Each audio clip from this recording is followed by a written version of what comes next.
Bueno, mil gracias. Entonces, aquí con la gran explicación que nos dio Leonardo sobre el teletrabajo, entonces pasamos con una figura que es la figura consentida de esta casa, porque fue por iniciativa del ministerio que el trabajo en casa pues está ya plasmado en la ley 2088, que fue iniciativa, como repito, del ministerio, fue un proyecto de ley al cual se le dio trámite de urgencia. ¿Y por qué se le dio trámite de urgencia? Porque digamos que en el pico de la pandemia, que fue más o menos, no en el pico de la enfermedad, sino en el pico de la pandemia, es decir, cuando todos estábamos encerrados en las casas, se llegó a estimar que más de 4 millones de colombianos estaban realizando sus labores bajo esta modalidad, y de ellos 900.000 fueron servidores públicos. Y es muy importante esta cifra, porque si consideramos que son 1.250.000 servidores públicos, pues que 900.000 de ellos trabajaran desde casa, digamos que fue un reto para el gobierno y fue un reto también para los servidores, que de verdad mostraron su compromiso en poder realizar sus labores desde la casa, o pues desde el lugar de trabajo en donde ellos escogieron cuando la pandemia inició. Entonces, en esa época hicimos como una serie de encuestas, la cual digamos que se plasma en esta diapositiva, y en esas encuestas encontramos que, imagínense que el 93% de las personas realiza labores domésticas mientras labora. Esto todo en la época de la pandemia, que fue más o menos como a mitad de año 2020. De ellos, el 50% dijo que lograba conciliar su vida familiar con la vida laboral. Entonces, esto nos dio mucho que pensar, porque entonces, ¿qué pasa con el otro 50% de la población trabajadora, en las que en efecto ellos dijeron que poder trabajar desde casa era un poco complicado? Y también el 57% de los trabajadores aseguraron que sus jornadas laborales se incrementaron más allá de las 8 horas diarias. Aquí en el ministerio, más allá de las 8 no fue. Yo creo que en la época de la pandemia llegamos a trabajar 15 horas diarias, y no desde casa. Nosotros aquí, todos los que estamos aquí, es una ironía, pero todos los que estamos aquí prestamos los servicios de manera presencial 100%. No trabajamos en la ley de trabajo en casa, pero pues no hemos disfrutado de ella, porque en efecto, digamos que las necesidades emanadas de todo el tema de la pandemia así lo establecieron. El doctor Ayala fue uno de los que estuvo aquí, mejor dicho, 24/7 atendiendo a, pues digamos, todo el tema de la problemática del COVID. Y entonces, ¿cómo nació el trabajo en casa en el ministerio? Es irónico también, pero digamos que el trabajo en casa nace precisamente de la ley de teletrabajo, en la cual se plasman una serie de excepciones. Una de ellas está establecida en el numeral cuarto del artículo sexto, y en esa excepción se indica que una persona que tenga la condición de asalariado no se considerará teletrabajador por el solo hecho de realizar ocasionalmente su trabajo en su domicilio o en un lugar diferente al centro de trabajo del empleador. Entonces, digamos que de esta excepción nace la Directiva Presidencial número 02 del 12 de marzo de 2020, en donde instó a los servidores públicos a que trabajaran desde casa en virtud pues de la creciente ola de COVID que en ese momento nos atacaba. Y a raíz de ello, el 17 de marzo de 2020, a través del decreto 417, mediante el cual se declaró la emergencia económica, social y ecológica, digamos que ahí, dentro de los considerandos, si ustedes lo revisan, está un tema muy importante de trabajo en casa y teletrabajo. Para esa época, el trabajo remoto era una mera iniciativa que estaba cursando en el Congreso, pero esa ley de trabajo remoto todavía no era una realidad. Entonces, en virtud de ello, la circular 21 establece una serie de medidas de protección del empleo, y esa circular, digamos que para nosotros fue muy importante, porque esa circular, cuando la Corte Constitucional revisó el decreto legislativo 491 de 2020, que fue el que a su vez estableció en el artículo tercero el trabajo en casa para los servidores públicos, la misma Corte Constitucional se refirió a esta circular y, en efecto, digamos que compartió el planteamiento efectuado por el Ministerio del Trabajo, en virtud del cual el trabajo en casa pues era un mecanismo excepcional y necesario para poder proteger al empleo en estas condiciones de la pandemia. Y después, con ayuda, por supuesto, también del doctor Ayala, se expidió la circular 41, en la que el Ministerio del Trabajo estableció lineamientos de trabajo en casa. Y ahí ya era 2 de junio de 2020, trabajadores y empleadores estaban muy interesados en que el ministerio estableciera el trabajo en casa como una modalidad permanente en la legislación, y en realidad fueron muchas las solicitudes que recibimos sobre este tema, y por ello se presentó la iniciativa legislativa que cursó en el Congreso con llamado de emergencia.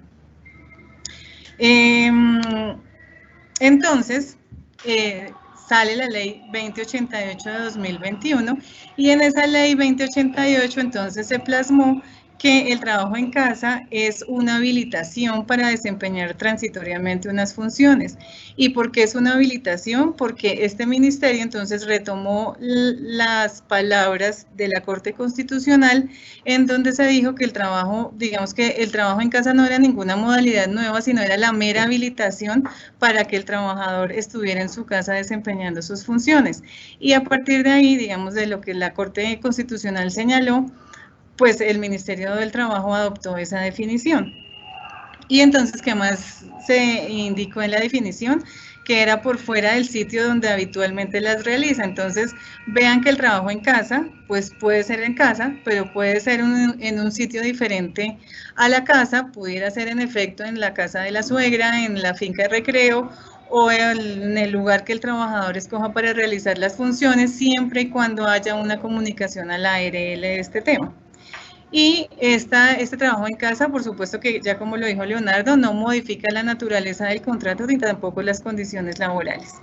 Y se da, que esto es lo más importante, yo creo que es la clave para entender el trabajo en casa, por circunstancias ocasionales, excepcionales o especiales, que impidan que el trabajador pueda realizar sus funciones en su lugar de trabajo. ¿Y cuáles son estas circunstancias ocasionales, excepcionales o especiales? Digamos que la función pública para los servidores públicos estableció que estas circunstancias pueden ser o motivadas por temas de orden público, o motivadas por el tema, por ejemplo, de una pandemia. Nosotros consideramos que pudieran ser un poco más amplias y que pudieran involucrar la órbita privada del empleador y del trabajador. Estamos en este momento trabajando en el decreto reglamentario de esta norma, que cuando salga les avisaremos a través de los mecanismos, de las redes de información que tiene la dirección de IBC, para que ustedes entonces nos hagan los comentarios que a bien tengan. Y digamos, este trabajo en casa involucra el uso de tecnologías de la información, porque pues digamos que muchos trabajamos con computador, celular y demás, pero no se limita a este se extiende a cualquier tipo de trabajo que no requiera la presencia física del trabajador, perdón. Y que es cualquier tipo de trabajo, inclusive pudieran ser trabajos manuales, y hay operarios que la máquina, por ejemplo, de hacer blue jeans puede trasladarse hacia su hogar. Digamos que también este tema pues pudiera estar abarcado en el trabajo en casa. Y de los criterios aplicables, digamos que aquí estamos corriendo con la presentación para no contarles toda la ley, porque de esto ya hemos hecho capacitaciones, pero de los criterios aplicables, digamos que son dos. Uno es el criterio de la coordinación, que indica que el trabajador y el empleador tienen que necesariamente, digamos, coordinar y preparar previamente cómo se va a desarrollar el trabajo en casa, determinar las funciones, determinar las metas, determinar los resultados. Y el segundo es el criterio de desconexión laboral, que digamos de la ley, para mí hay dos cosas muy especiales. El primero, la desconexión laboral, y el segundo, el tema del auxilio de conectividad, que ya se los vamos a explicar. ¿Y por qué el tema de la desconexión laboral? Porque digamos que motivados por la pandemia, muchos países tuvieron que señalar dentro de su legislación este tema tan importante, porque además de que es una garantía, pues también es un derecho para todo trabajador y para todos los servidores públicos de poder disfrutar efectivamente su tiempo de descanso, en lo que está pues los permisos, las vacaciones, los festivos y las licencias.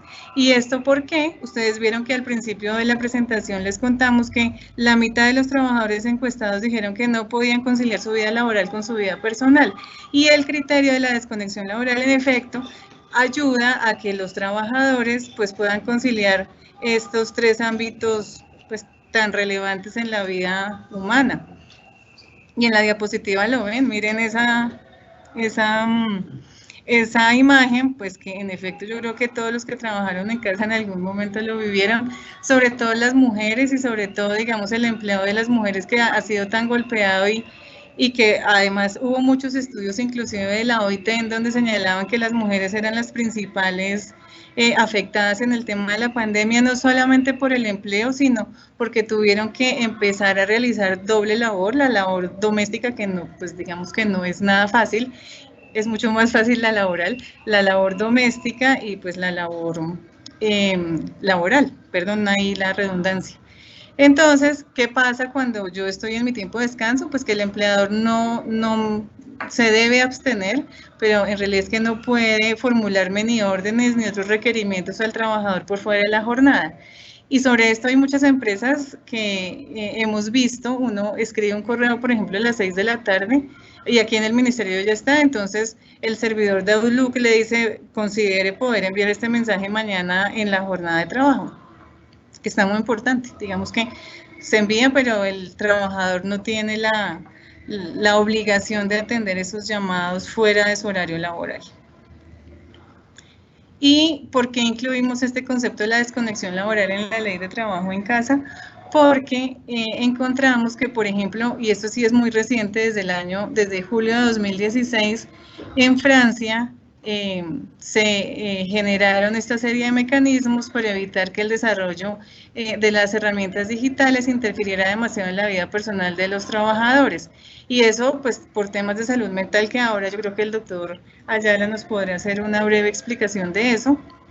Entonces, en Francia, en julio de 2016, salió esta ley de desconexión digital. Bélgica también lo retomó en el año 2000, en marzo de 2018, y pues reguló el derecho a desconectarse de la comunicación electrónica. Y a su vez España en diciembre de 2018, si ustedes ven aquí en la presentación, todos son temas como desconexión digital. El trabajo en casa, digamos, la desconexión derivada del trabajo en casa, pues fue mucho más allá y digamos que fue para todos los ámbitos, no solamente digitales. Y en Chile, en marzo de 2020, pues se promulgó una ley de trabajo a distancia y teletrabajo que también contempló la desconexión laboral digital, y pues esto garantiza que los trabajadores en efecto puedan disfrutar de su tiempo de descanso. Y esta presentación, digamos que no sería lo mismo si no les contamos que el 6 de enero de este año, en la ley 2191, que ya cursaba en el Congreso, se expidió la ley de desconexión digital y se definió la desconexión digital como un derecho al que, digamos, que tienen todos los trabajadores y servidores públicos a no tener contacto por cualquier medio, cualquier herramienta, que sea tecnológica o no, o sea, llamadas, chats, mensajes de correo electrónico, para cuestiones relacionadas con su ámbito o actividad laboral, que en horarios que sean por fuera de la jornada ordinaria. Yo creo que aquí sí hay que hacer una precisión, porque no, en realidad no es solamente fuera de la jornada ordinaria, la jornada suplementaria, que si ustedes les recuerdo, jornada ordinaria son las 8 horas de la jornada y la jornada suplementaria son las horas extras. Esta jornada suplementaria es un tema absolutamente legal y por ser legal, digamos que la ley debió decir en horarios por fuera de su jornada laboral, no solamente ordinaria, porque la suplementaria también es trabajo y digamos que es trabajo legal. O la jornada máxima legal de trabajo o convenida ni en sus vacaciones o descansos. Por su parte, el empleador entonces se abstendrá de formular órdenes u otros requerimientos al trabajador por fuera de la jornada laboral. Si ustedes revisan la ley, hay una serie de excepciones. Uno es el tema de los trabajadores que elaboran en cargos de confianza y manejo. Otro el tema de los organismos de socorro y demás, digamos que por su necesariedad. Pero esta ley está chévere y nos gustó mucho porque además no solamente involucra el tema de la desconexión digital, sino abarca el tema de la desconexión para todo el tipo de trabajo, así sea manual, así sea digital. Entonces, para nosotros, pues como Ministerio del Trabajo, celebramos esta sanción de la ley que hizo el presidente de la República. Y entonces, explicado el trabajo en casa, vamos a hacer una brevísima explicación del tema del trabajo remoto. Esta ley, que es la ley 2121 del 3 de agosto de 2021, digamos que fue iniciativa en Cámara de Representantes, cursó los debates requeridos, no tuvo mensaje de urgencia, estaba presentada en efecto antes de que la pandemia llegara. Y digamos que al ministerio le importaban dos cosas. Primero, que el trabajo en casa siguiera vigente, y segundo, por supuesto, que el teletrabajo estuviera protegido. Si ustedes ven, en esa ley se dice que esta ley no tiene, digamos, ningún elemento que se contraponga a la ley de trabajo en casa o a la ley de teletrabajo. Esta ley 2121 que indica, y habla sobre el trabajo remoto, ellos primero lo llamaron virtual, luego le cambiaron el nombre a remoto, y se indica que este trabajo remoto pues es una nueva forma de ejecución del contrato de trabajo que, como todos, igual que el teletrabajo y igual que el trabajo en casa, es voluntaria y que también puede ser desarrollada a través de tecnologías existentes y nuevas, y también por cualquier medio o mecanismo que permita ejercer la labor contratada de manera remota. Y me voy a copiar aquí de un ejemplo que dio Leo ayer, y es que si un trabajador elabora, por ejemplo, artesanías, pues bien pudiera seguir elaborando las artesanías, trabajar remotamente y enviarle las artesanías, el producto a su empleador para que el empleador lo distribuya, y esto, por supuesto, en un tema eminentemente de dependencia laboral. ¿Y qué es lo interesante del trabajo remoto? Y lo interesante es que nunca, o sea, el trabajo remoto es una modalidad permanente. Yo, como trabajador remoto, inicio mi contrato de trabajo remoto y culmino mi contrato en trabajo remoto. Entonces es probable que nunca interactúe de manera física ni con mi empleador ni con mis compañeros de trabajo.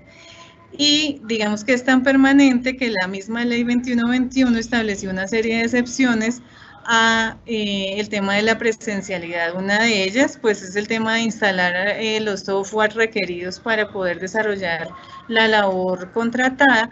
Otra, por ejemplo, es citar al al trabajador a diligencias de descargos, pero si ustedes ven, digamos, es un tema eminentemente virtual, eminentemente laboral, y para esto yo quisiera que se imaginaran a los trabajadores que, por ejemplo, laboran en Amazon, en donde en efecto pudieran estar en San Andrés, y en realidad sí hay trabajadores que laboran desde San Andrés, desde el Amazonas, desde La Guajira, le han dado especial prioridad a jóvenes, y ellos, digamos que nunca van a una oficina a firmar un contrato de trabajo, nunca van a una oficina a presentar su renuncia, y en realidad todo el trabajo es desarrollado a través de teléfono y a través del computador. Por tanto, digamos que siendo esto así, no se requiere un lugar físico determinado para la prestación de los servicios, y pudiera ser inclusive que la empresa no tuviera un centro de trabajo muy grande para poder pues albergar a los trabajadores, porque en realidad ellos no prestan su labor de manera presencial. El trabajo remoto entonces también implica toda una flexibilidad en todas las etapas precontractuales, porque si yo voy a trabajar de manera remota, pues no tendría explicación que me citaran a mí a una entrevista presencial. Entonces todo el tema de entrevistas, de exámenes psicotécnicos, de exámenes inclusive ocupacionales y preocupacionales, pues todos se hacen de manera remota y a distancia. Y inclusive se indicó en la norma que el perfeccionamiento del contrato de trabajo remoto se debe ejecutar a través de la firma electrónica o la firma digital, y para esto también los invito a revisar un decreto que expidió el Ministerio del Trabajo sobre este tema y los requisitos para poder suscribir un contrato de trabajo de manera electrónica. Entonces, ya vimos que la ejecución es eminentemente virtual. Yo no me veo con mi empleador. Digamos que si el empleador quisiera un tema como de alternancia, esta no es la figura indicada para atender esa necesidad. Es una figura en donde yo podría ni siquiera conocer a mi trabajador de manera presencial, y en donde mi trabajador pues puede estar en cualquier lugar del país siempre y cuando lo informemos a la ARL prestando su servicio. Tiene también una particularidad, y es que todos los elementos y herramientas de trabajo deben ser entregados por el empleador. Aquí no hay posibilidad alguna no hay ninguna posibilidad de que yo tenga un acuerdo con mi empleador para que yo pueda, por ejemplo, poner mi computador. No, en este caso, todas las herramientas son entregadas por el empleador y inclusive la revisión del puesto de trabajo por parte de la ARL se puede hacer de manera virtual.